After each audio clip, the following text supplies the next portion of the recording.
Hello everyone. On today's meeting of the Professors Emeriti Network, we walk what we talk. Today's topic is ethics aspects of circular economy, and we will have quite a few speakers. The chair of today's meeting is Dr. Luigi Campanella, Professor Emeritus, Department of Chemistry, Sapienza University of Rome, past General Secretary of European Association of Professor Emeriti, and Chairman of Ethics Committee, and General Secretary of Italian Committee of EAPE. With the speakers, Magister Georg.Krauchenberg, member of the board of Institute for the Danube region and Central Europe, Vienna, Austria. Dr. Jože Gričar, Professor Emeritus Slovenia, Secretary of Professors Emeriti Network, and Gaetano Thiene, Professor Emeritus of University of Padua from Italy. So, Luigi, you are the chairman. So the floor is for the start yours. And then I would like to propose that we have, since Professor Thiene has sent us the recordings, so I would propose for his recordings to go first and then the other speakers, if you all agree with this. So Luigi, go ahead. And you are muted.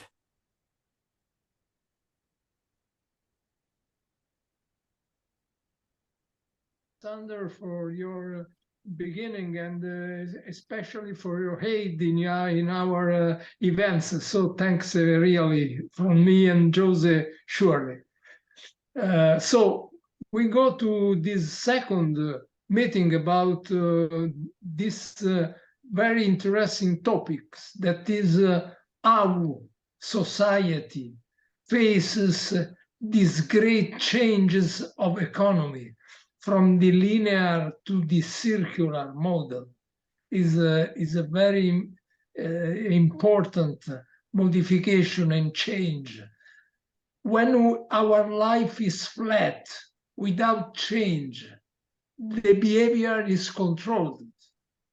But when the life changes abruptly with the process and phenomena so important because concern economy, concern policy, concern social aspects, it becomes very difficult to control behaviors. And we are living a change, a passage from a model of economy to another model of economy, from the linear one to the circular one, getting at the aim, at the goal to recycle, reuse waste, so reducing the waste and the losses, and to improve our energy system. Really, if we think well, we see that the search for waste to be adopted as a raw material in another chain was born before circular economy. But what is changed with circular economy? Before was the application looking for an offer. Now is the offer that is looking for an application. Because with the circular economy, we have that a lot of possibility, opportunities can be seen and so adopted to industrial processes. So there is a real change of a paradigm. Before, application, looking for an offer of waste. Now, waste everywhere, looking for an application to give them value. But this produce what? That we look for giving value to something that is waste, that has not got it. This is dangerous because can decay in dishonest activities, in misconduct, because to look, to give a value to something that has not got it as different ways. We can simulate the properties. We can increase the weight by adding inert of no value. We can modify composition during the transport or the storage.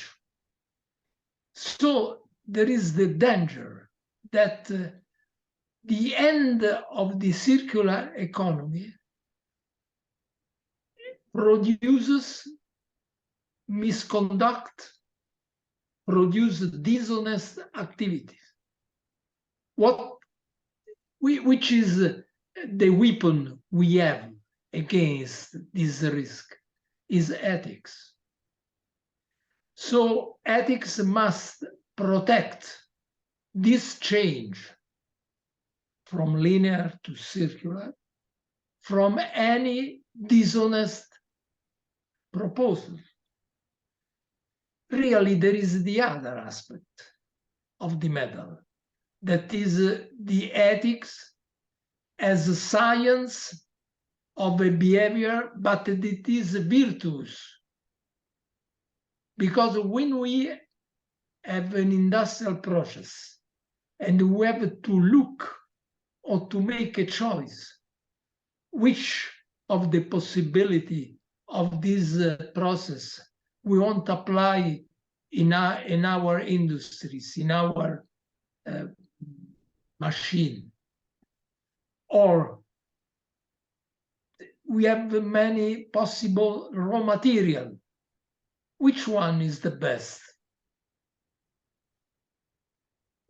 Often we have that the choice is based on personal, on limited interest.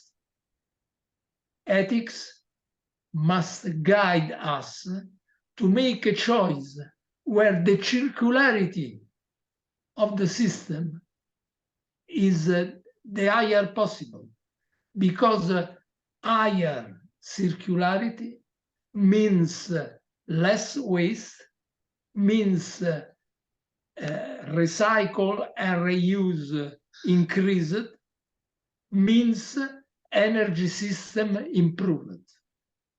So we can conclude with two phases of the ethics: against the bad conduct and pro the good conduct.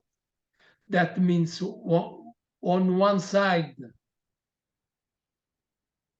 to fight any dishonest activity, and on the other, when we make the choice of our industrial, of our production, take always well present that circularity must begin to be considered as one of the fundamental criterion of choice. This is my point of view. I have already spoken about it in the last. Now I have here increased my point of view with the virtuous aspect. In the past, I spoke about the misconduct, about dishonest activity, but look also, and I invite you to consider this, the virtuous behavior. That means to see ethics as the science of the good, not only the science that contrasts, that fights bad. Thank you, Luigi, for the start. As I said, first we will start with Gaetano Thiene. He has prepared his presentation and recorded, so I will play his talk, his speak, and he is here in case there needs of some explanation and everything. So enjoy. I will share my screen in a moment, so I hope you see all. The topic of my presentation this afternoon is whether the heart may become centenary like the liver. In other words, with prevention, is possible to prolong the longevity of our life? The problem is the heart disease. There is no doubt that nowadays they represent the worst calamity in terms of mortality. This was written, for instance, in the Washington Post many years ago. Okay, these are the shares of mortality existing in America, but also in Italy. The cardiac mortality is by far the first, second cancer, then stroke, coronary, obstructive pulmonary disease, chronic obstructive pulmonary disease, and then trauma. Unfortunately, we have accident in the road and so on. But anyway, heart is the leader of mortality. Look at here. This is what happened in last century. This is the life expectancy in the United States that increased with time in the last century. These are women, these are men, okay? And there is no doubt that we had a great achievement thanks to them, thanks to these achievements, it was possible to prolong the life. As far as the prolongation of this life, what is the role of achievements in cardiovascular disease?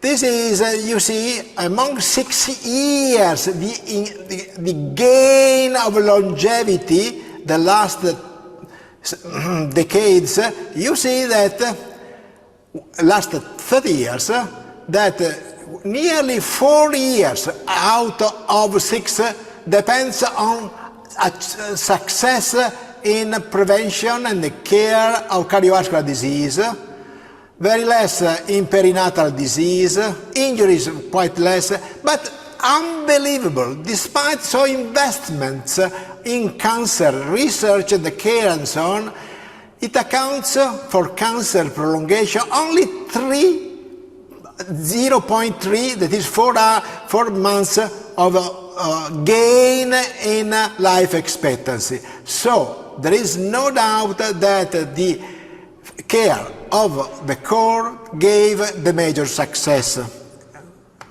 Okay, so advances in medicine. Of course, to advance in medicine and increase longevity, we count on discoveries, technical invention, and prevention. Look at here. There is a need of terminology there. Discovery. Which is discovery? The process of finding information, a place or an object for the first time. The invention is the process of creating something that has never been made before. And finally, prevention is the act to stopping something from happening or stopping someone from doing something. These are definitions. Okay, so the advancement in medicine were mostly thanks to invention. Diagnostic tool, therapeutic devices, surgical or interventional, and drugs. So these are the means that we have at our disposal to prolong life thanks to invention. I make just an example. This was the invention of a microscope. The invention was microscope was done by Robert Hooke many years ago. The microscope, you see, 1665, to discover minute bodies, cells, but also microorganisms. And this is, for instance, the discovery of Mycobacterium tuberculosis by Koch was possible because of the microscope. And you see here the bacteria. Okay, and technology, invention of hemodynamic and catheter entering inside the right ventricle, and this was Forsman, he did by himself in his vein, using, by the way, urological catheter, and we were in 1929, he was Nobel Prize then. This is Christian Barnard, the one that first made the cardiac transplantation, removing the sick heart and replacing with a donor heart, homograft.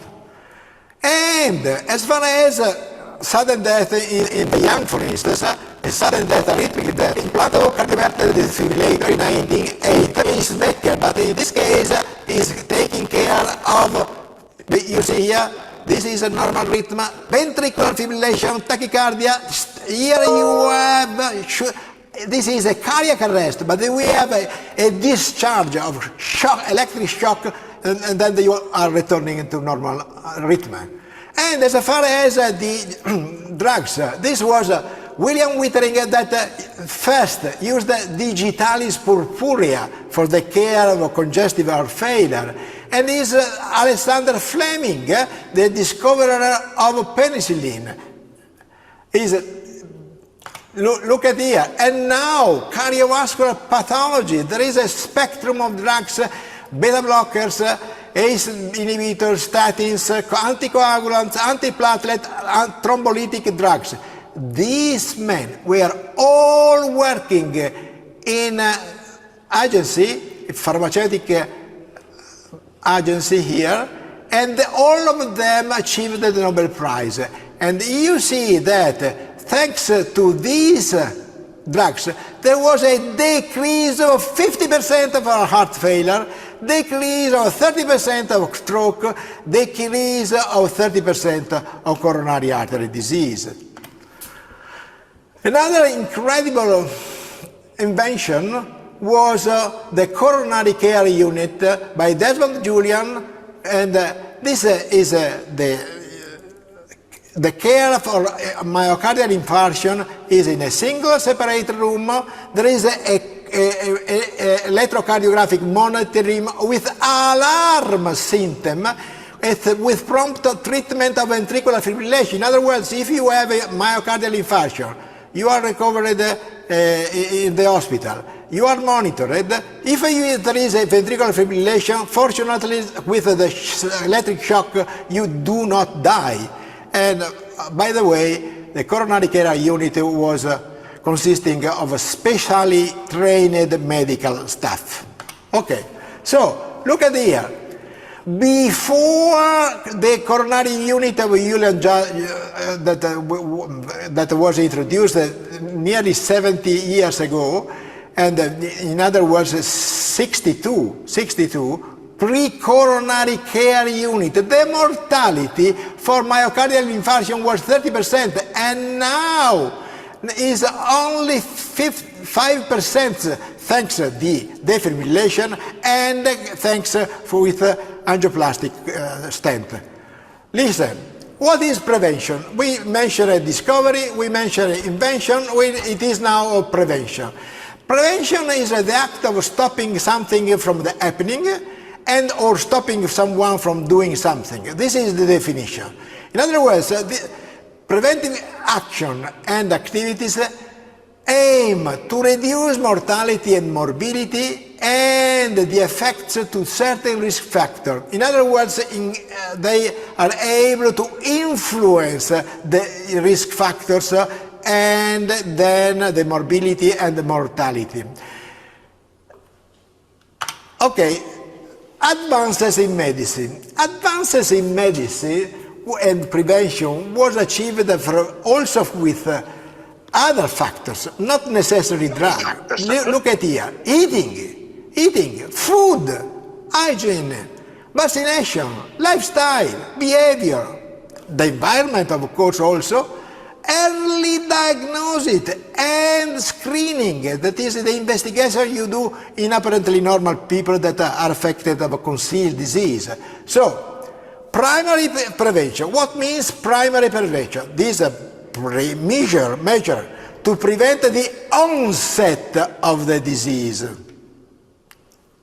So this is primary, when there is no disease yet. Secondary is the early identification of sick or high-risk subject in order to obtain healing or prevent the onset progression of the disease. In other words, secondary prevention is when the disease is over. And look at here. Now, back to the last century, you see here, in between 19 and 1950 here, in the States, there was an unbelievable increase of cardiovascular disease and death. It was worrying. Look at here.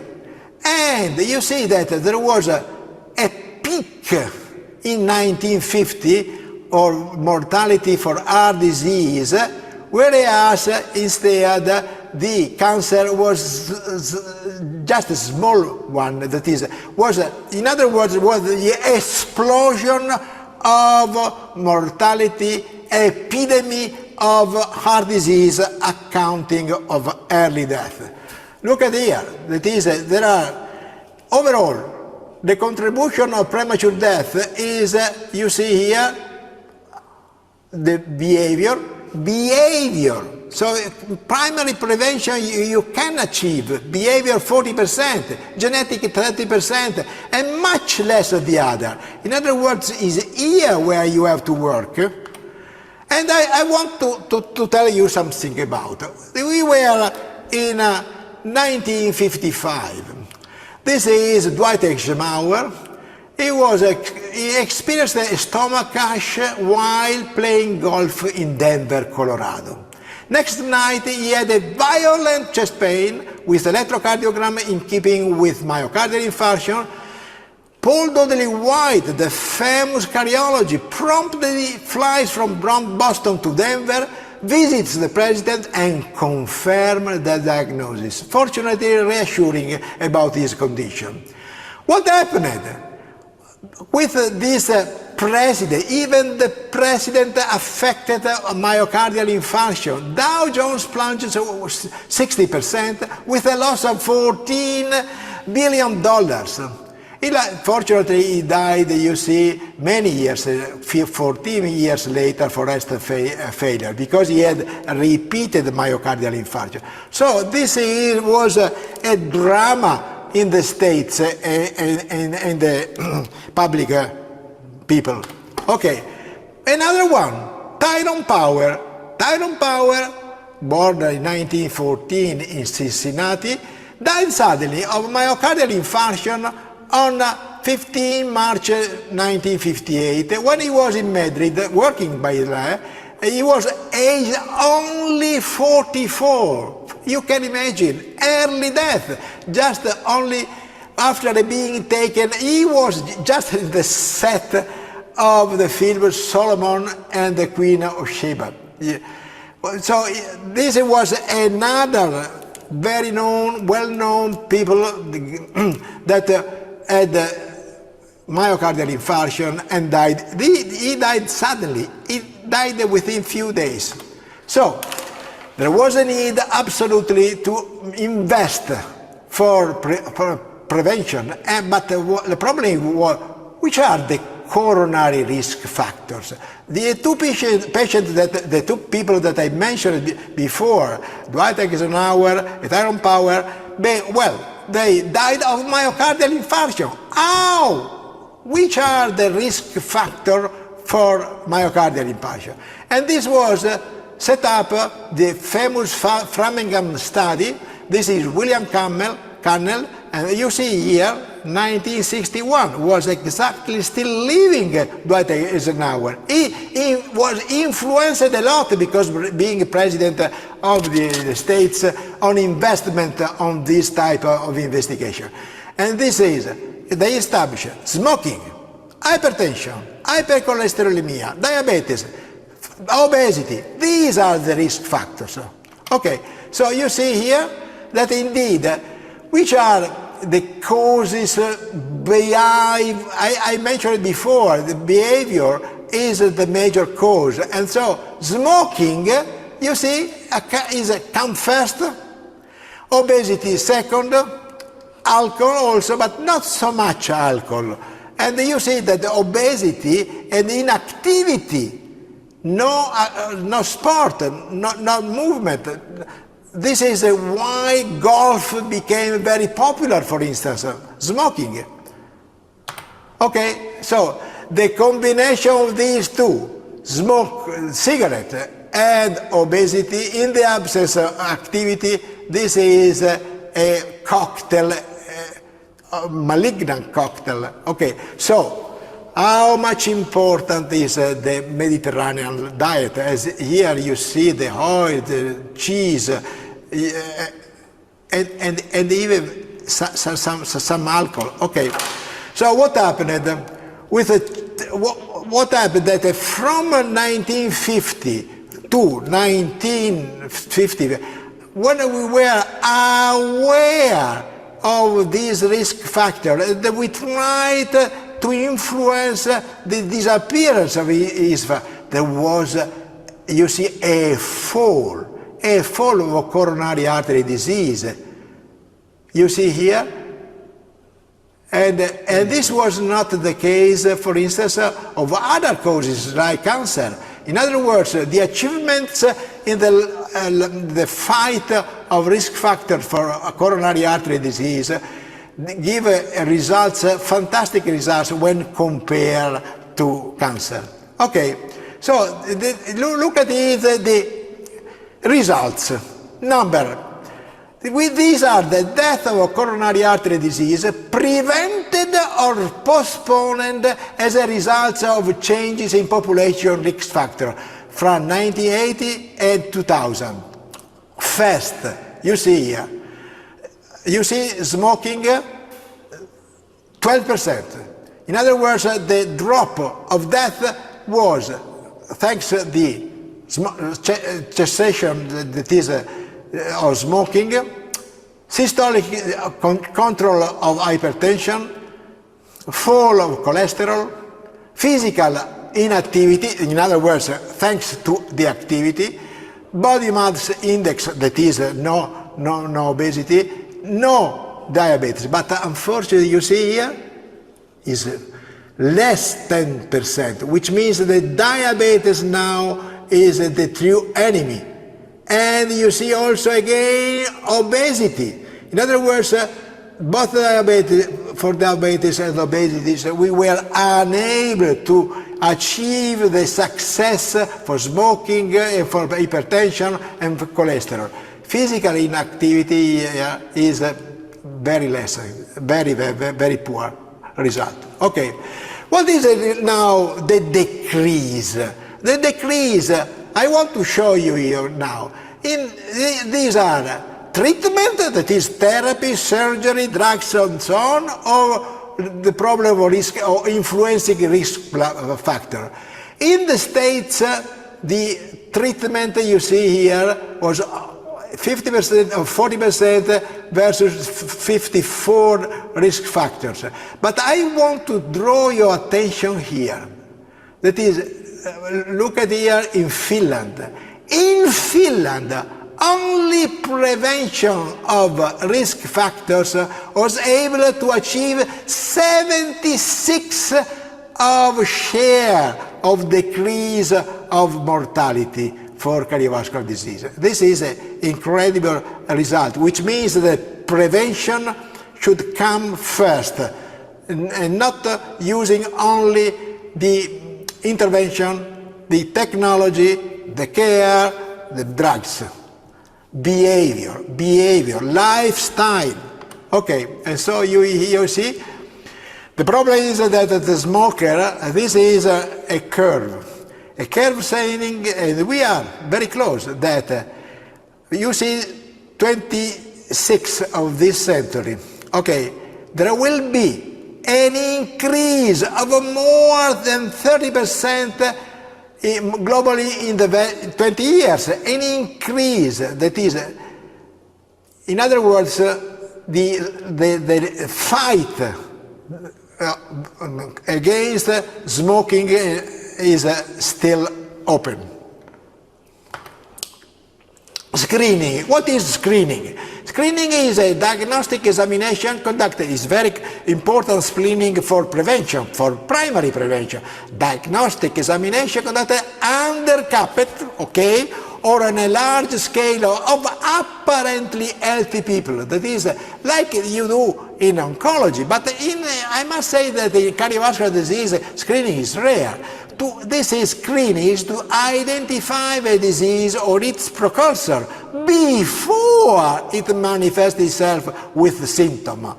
And we were, as far the only, I must say that the only prevention, screening existing in cardiovascular disease is the one for the ability to be allowed in doing sport activity. You see, here we were able in 20 years to have a death, a fall of incidence of sudden death in athletes thanks the screening, that is screening performed in apparently healthy people. Okay, so I'm very close to the end. I believe that the next 30 years, up to 2050, there will be an increase of prevention and a decrease of intervention. This will be the aim of our mission now, with the arm of prevention. And look at here. I am sure that this is 85, this is me age today. I think that there will be a possibility, thanks to prevention, to shift the peak of mortality in terms of the life expectancy up to 100. In other words, the heart will become centenary in the next 30, 40 years.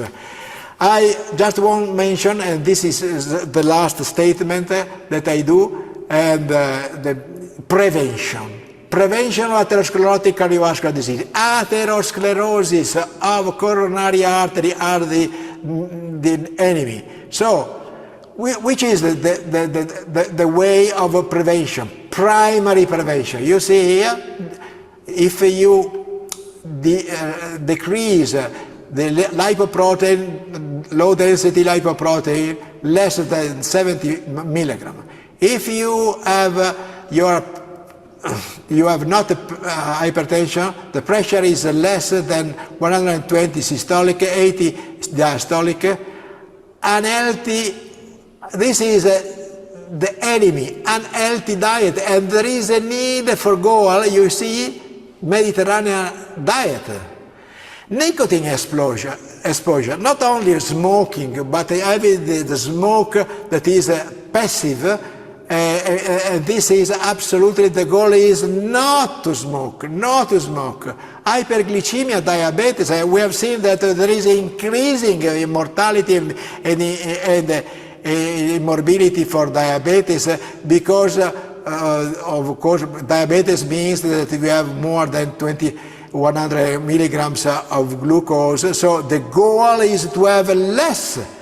A physical inactivity, you have to walk, to run. I do every morning for 1 kilometer. And again, the enemy is obesity. That is, the body mass should be less 25 kilogram. Let me show this final. This is Alberto Sordi, a famous actor, that is eating spaghetti. Mediterranean diet is the key of success of primary prevention of heart disease. Thank you very much. Good afternoon.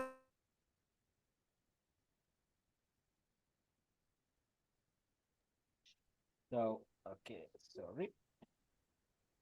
Okay. May I say something? Thanks, Gaetano, for your very, very interesting discussions about a problem of our society. And let me observe for all of you that with Gaetano, we are facing the other aspect of the circular economy. When we speak about circular economy, generally people think about material circularity. That means circularity of physical objects, of physical materials. But there is another, probably more important circularity. That is the circularity of the capital minds. That means circularity of knowledge. That means circularity of possibility of discuss with theoretical aspects.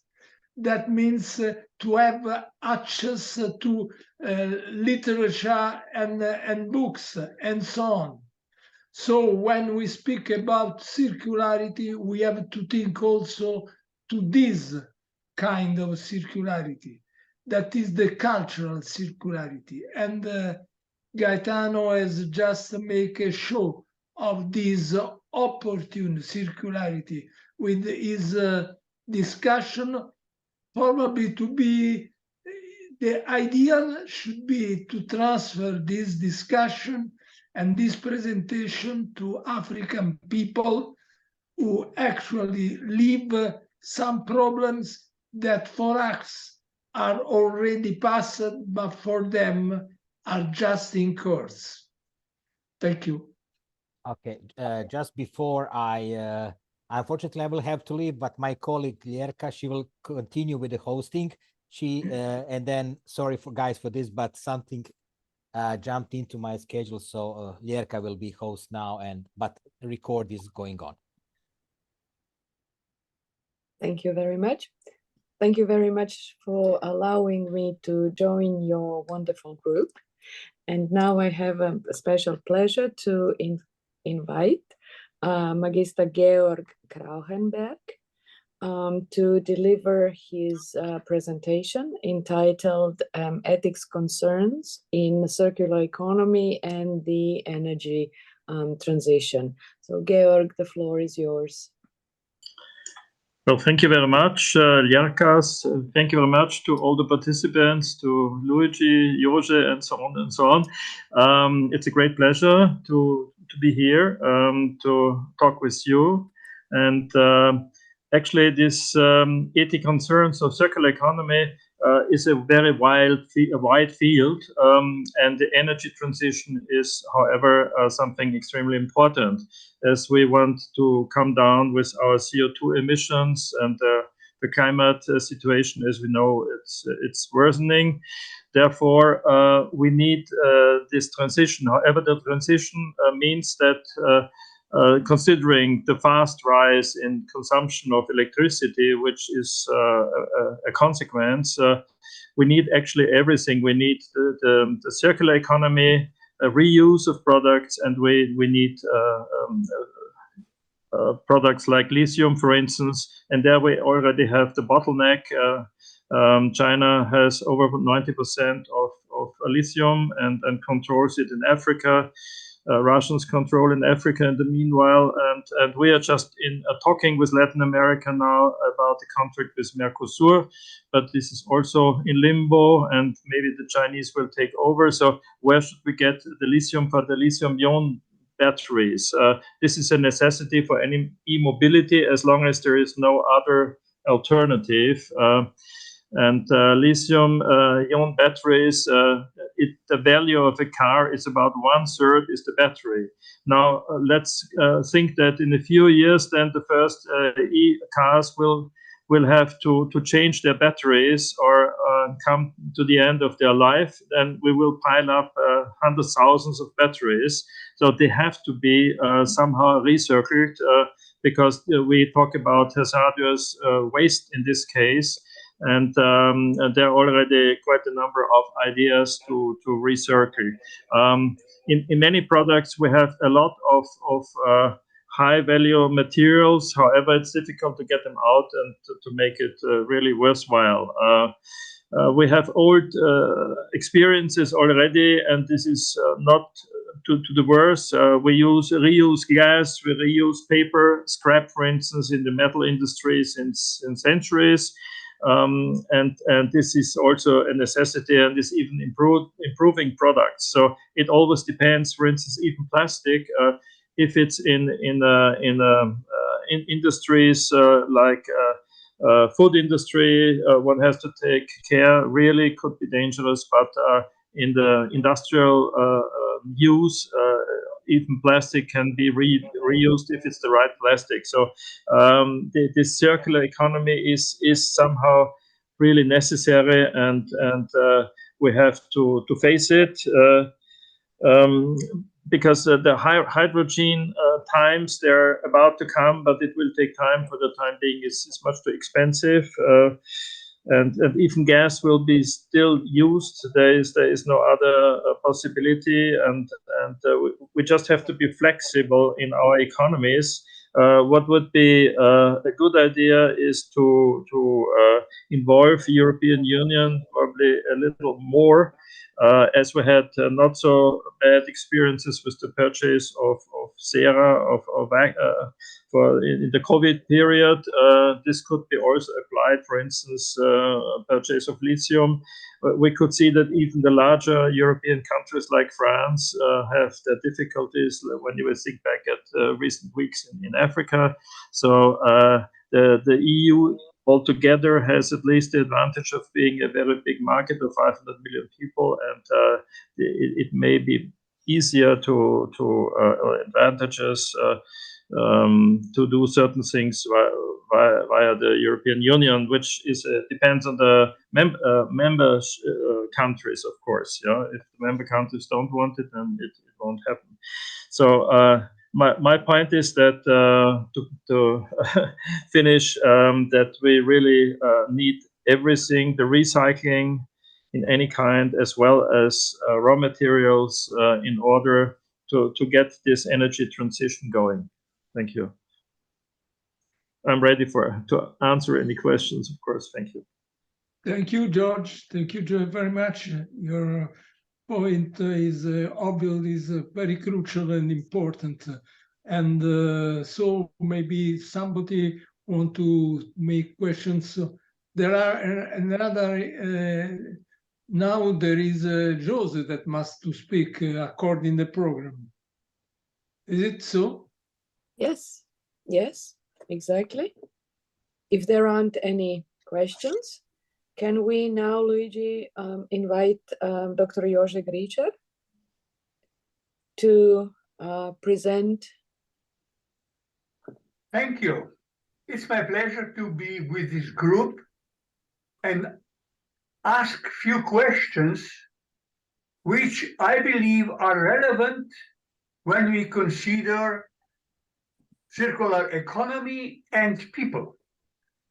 As Luigi and as Georg mentioned, it's not just material. Georg was talking about energy. I would like to ask few questions that relate to people. Well, we may not consider people and material the same. Of course not. But when we consider people retiring and disappearing, it is about the same story. We are not capable, we do not know how, or we don't want them to be reused. And the term reused is close to what is now a term in recent few months or year about re-employment. There are missing people, not enough people, and countries are seriously talking about re-employing people so they can work and get money, be paid, and this would not affect their pension. First question is, are retired university professors considered a component of circular economy? I believe they are. I believe that all retired people are something that we have to think from the perspective of circular economy, how they can be re-employed, re-invited, whatever, reused. They represent a great value, which is unexploited. They just disappear. And it's not only their knowledge, they are the contacts they have established during their life, which are not used anymore, because we are forgetting where they are no longer visible, and it's, I believe, a great pity. Active aging is a period of 20, 30 years. As Professor Thiene mentioned, it is expected to have opportunity for a longer life. And we have to be smart enough to organize ourselves and our society so that we will be able to exploit this opportunity. Who is taking care about that? Well, not many. We do know about 7 ministers of seniors in 7 countries, 7 countries only in the world. And they are taking care of everything what relates to the seniors, retired people. On the other side, they are the same 7 countries where they have established senior council, which reports either to the minister or to the parliament. In the senior council, there are seniors that are making proposals to the minister or to the council. Would it be okay to have a minister in our country? A council of seniors in our country too, where they are already active, it works great. And we cannot find any trace of idea that these ministers are not necessary. The question two, which I would like to ask you to think about, is about information technology, which should be available to the retirees when they retire, after they retire. It is not so simple to say, don't worry, they have smartphone, they have a laptop, they have internet, they can use email, they are safe. Not true. Technology is moving so fast that special attention has to be paid to the support those people could get or should get after they retire. One issue that we can see at several universities is the maintenance support. Support to the people who have retired and are no longer able to use university technology. They are excluded from the community. And it's not just universities. I was speaking to several directors of high schools, and they are saying we have the same problem. And just think that in the era of digitalization, this is happening and nobody is reacting. So my point is, yes, retired people should have access to their technology, and this is sure also for the university professors. Another point would be linked to the university community and the libraries. We are noticing that those who are not allowed to use university technology can no longer access databases. Many journals are available online, however, just for university members, students and professors. Retired professors? Well, no, retired professors, no. They retired, they are gone. let me give you one example.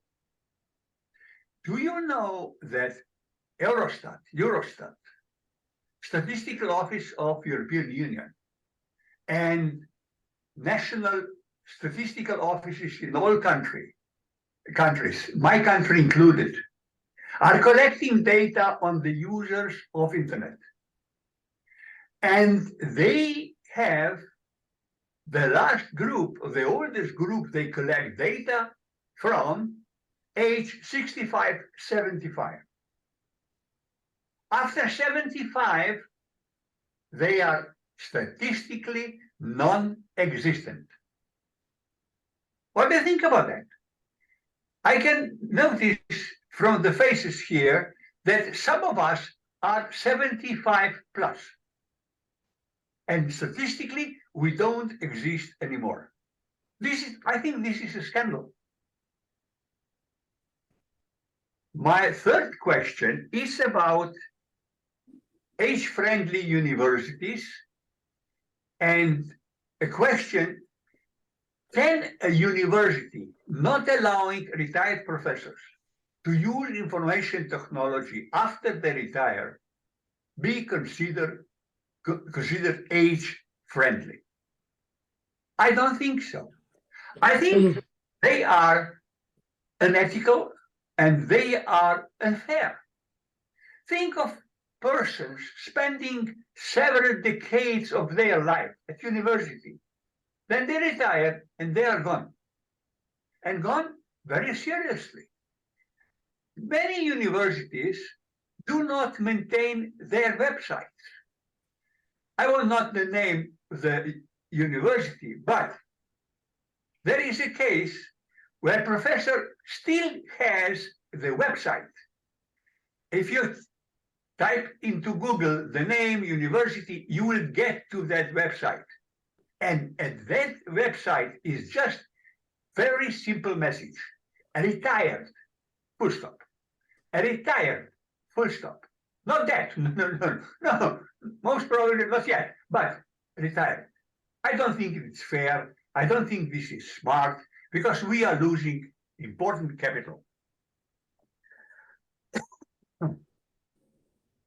We made some research last year and prepared a report, and we discovered that there are two groups of universities. One, allowing retirees to maintain email account. The others, who close the account on the day of retirement. And the only explanation is that this depends on the policy of the university management. My question is, how can we, Professors Emeriti, support that retired professors will maintain their email account? Why we, professors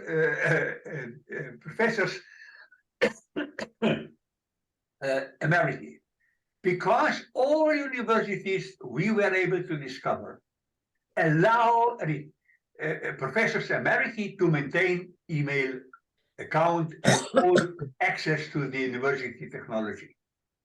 We know what does it mean. We know how valuable this is, and we, I believe, should take put our word into the message to the university management to maintain the same policy for all retired professors.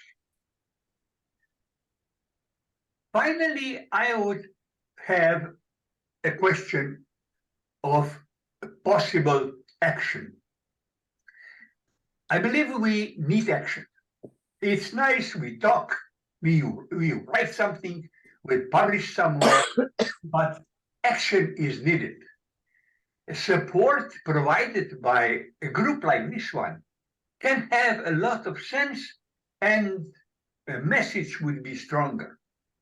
My question is, what do you think dear participants to this meeting?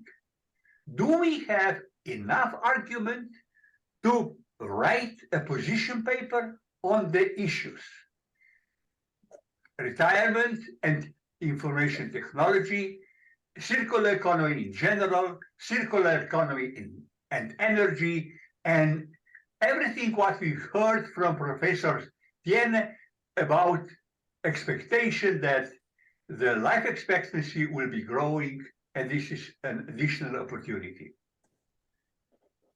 I would appreciate suggestions in the discussion period. Thank you. Thank you, Dr. Gričar, for your interesting insights.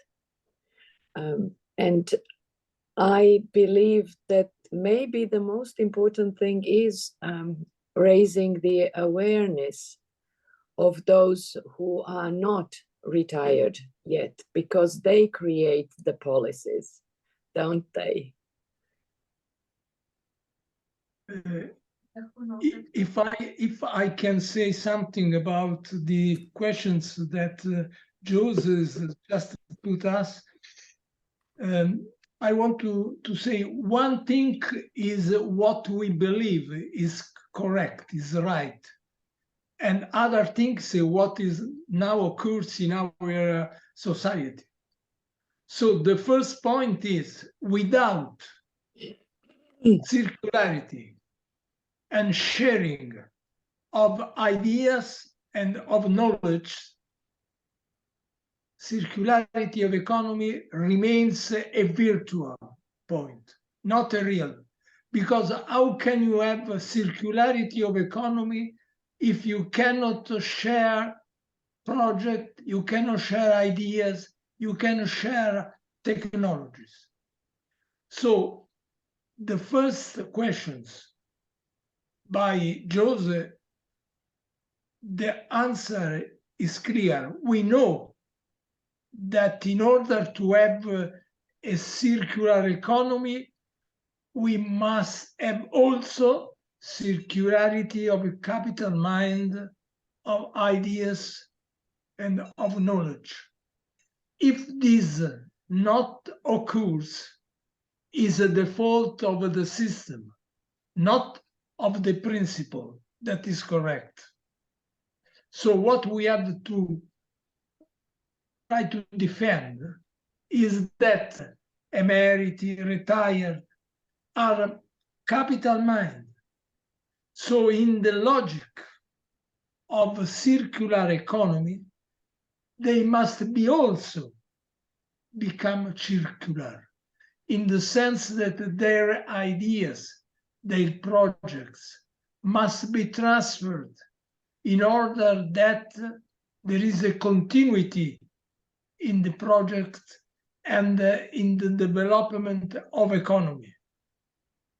So the default is in the system that is unable to receive this message and transform it in actions.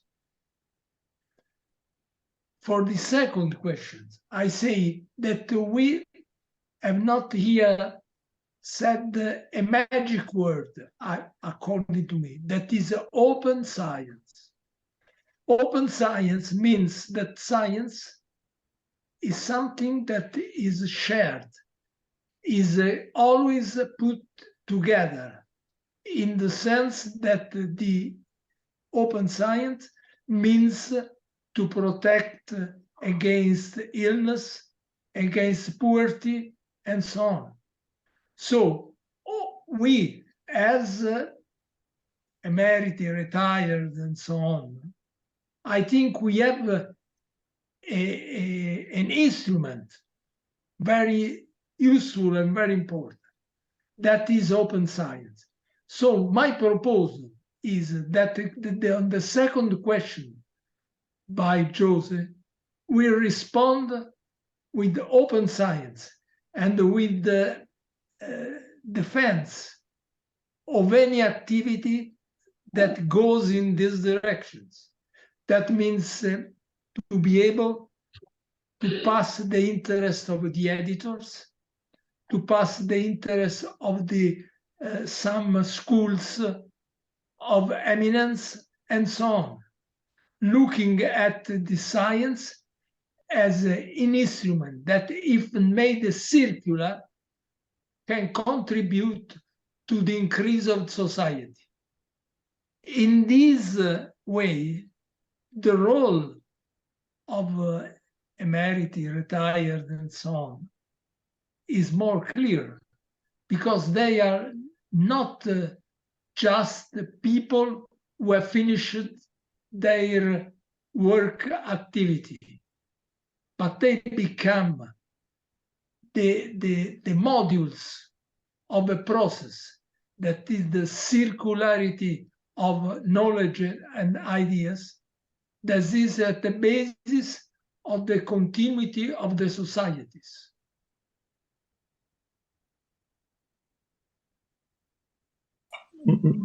May I add something? Oh, sorry.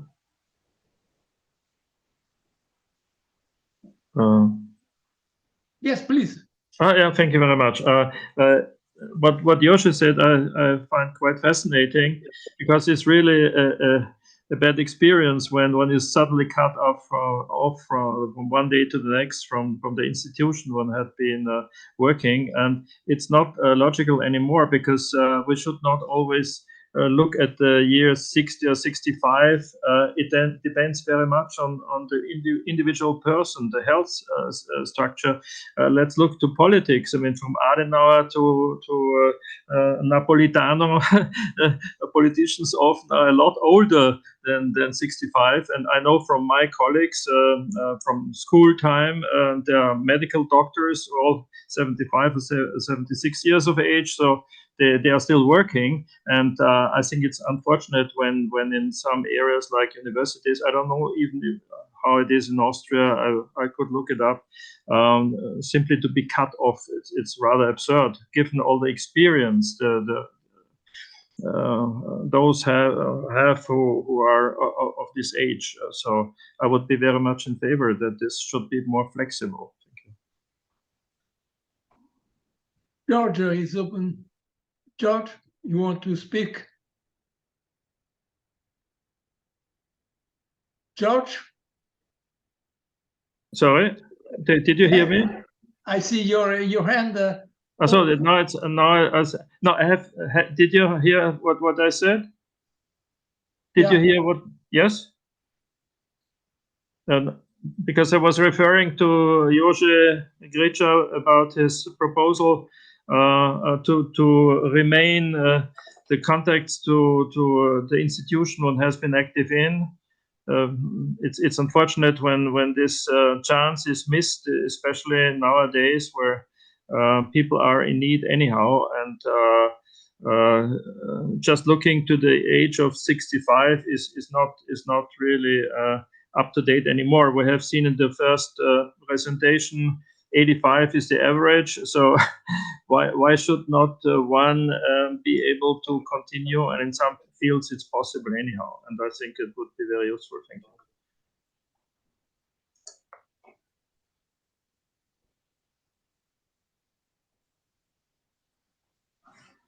you. Lierka, you see something? Somebody want to speak? No, I see nobody. But no, I only noticed in the chat that Boguslava raised concerns about older people's dignity when they are treated as waste. So this is obviously an important issue, the dignity of older persons. And I was just thinking about the questions that have been raised in the presentations and in the discussions, and I'm just wondering, have you contemplated on the concept of mentorship? Because this has worked and still works, for example, with entrepreneurs, that entrepreneurs who have retired, they serve as mentors to younger entrepreneurs just starting their businesses. I believe it is possible to introduce the same concept at the university. What are your ideas on that?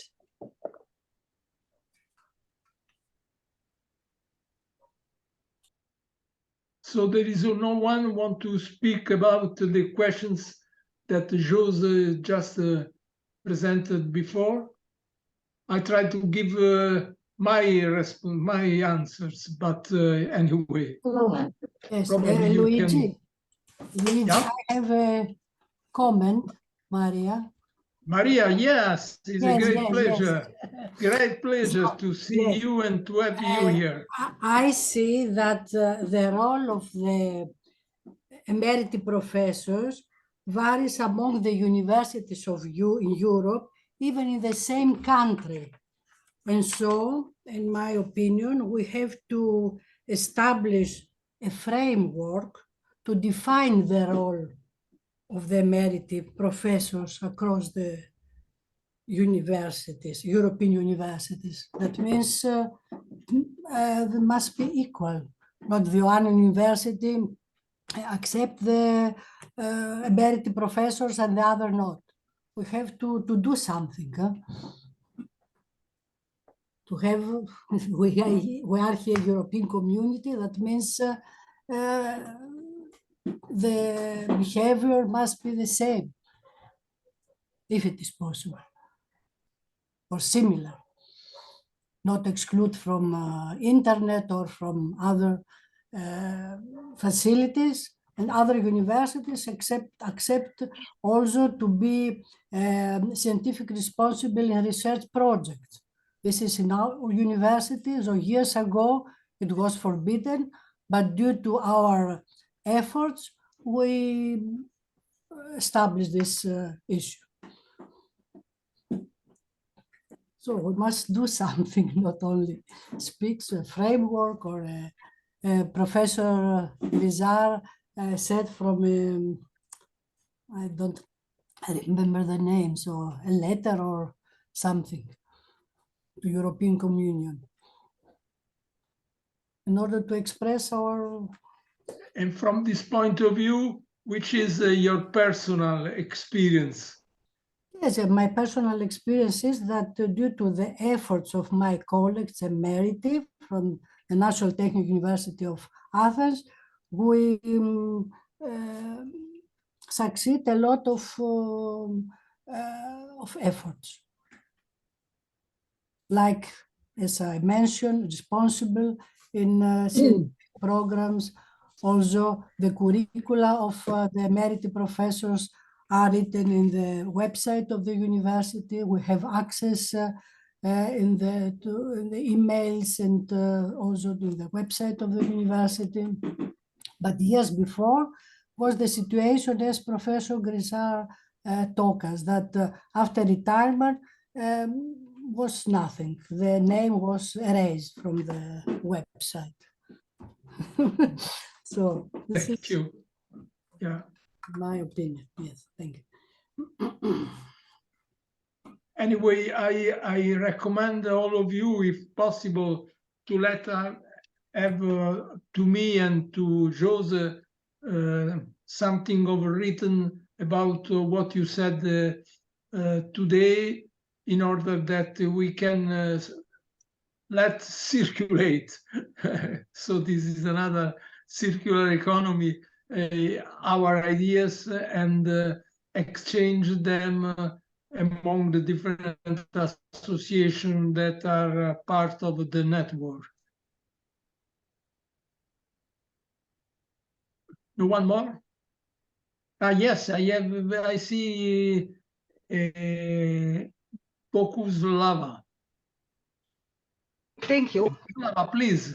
Yes, so what I would like to mention, what type, I am still employed at the university. I am 74 and I am still employed, partly, of course. What take under consideration when they decide if they want to keep someone as a retired person or not? They look on the success, what they published, where they published, in which journals they publish.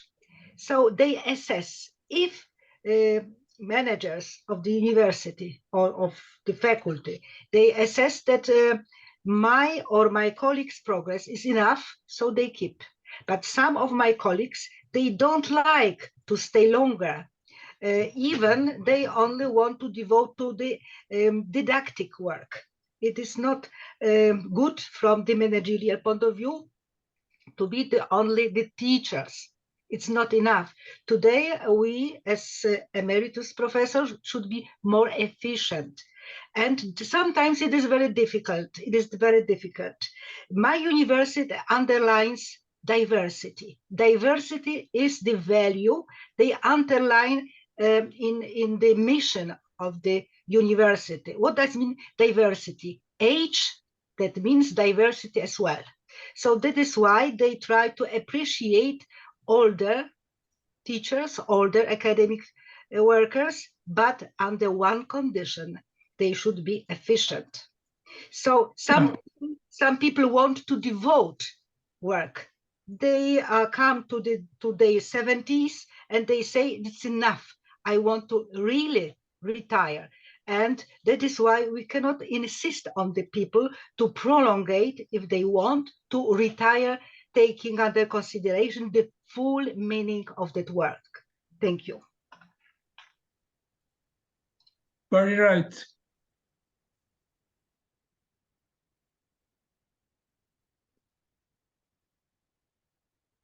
One.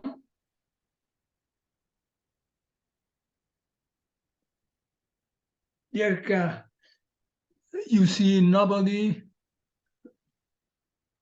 I don't see any hands No? raised. I don't see anything in the comments section. So if not, I take the word, and after I leave it to Jirka to conclude. My is a thanks as first for your presence here today, for the interesting discussion. My recommendation is to let us have your ideas written, summary of your ideas written, to be in contact with our network that wants to be an ideal world instrument among all the associations active in the third age, with the problems that